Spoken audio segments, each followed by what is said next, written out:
A major date in the motorsports calendar, the Jim Clark Rally was the pride of the Borders for decades. It drew large numbers of competitors and thousands of spectators.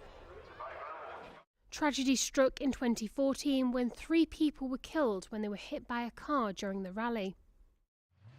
The following year it was held on forest roads, but hasn't been run since. Now a Scottish Government consultation has revived hopes of its return to the roads. If approved, new legislation would give councils the power to close roads for motorsports events. A Scottish Borders Council spokesperson said, "Scottish Borders Council will respond to the Transport Scotland consultation and remains committed to supporting the rally organisers if they are able to bring forward proposals for a future event." The Jim Clark Rally is internationally well known, named after Dunn's most famous son, the 2-time world champion. Fans of the sport would come from all over the world and stay and dine here, contributing millions to the local economy. Claire Mole, who runs a shop in Kelso, has competed in the sport for years as a co-driver.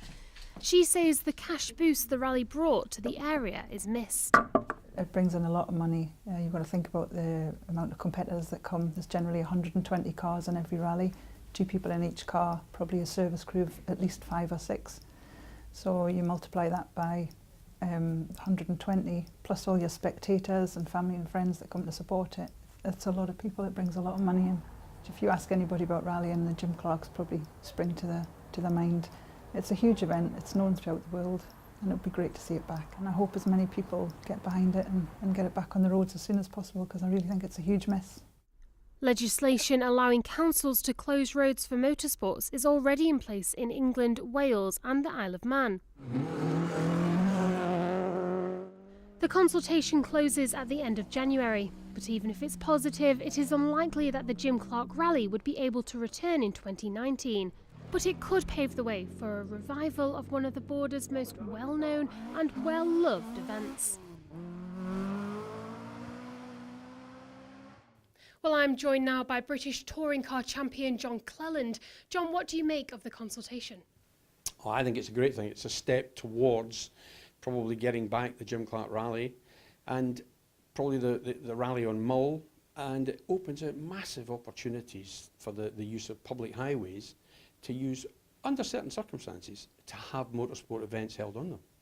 What are the limits of this? What could we possibly see?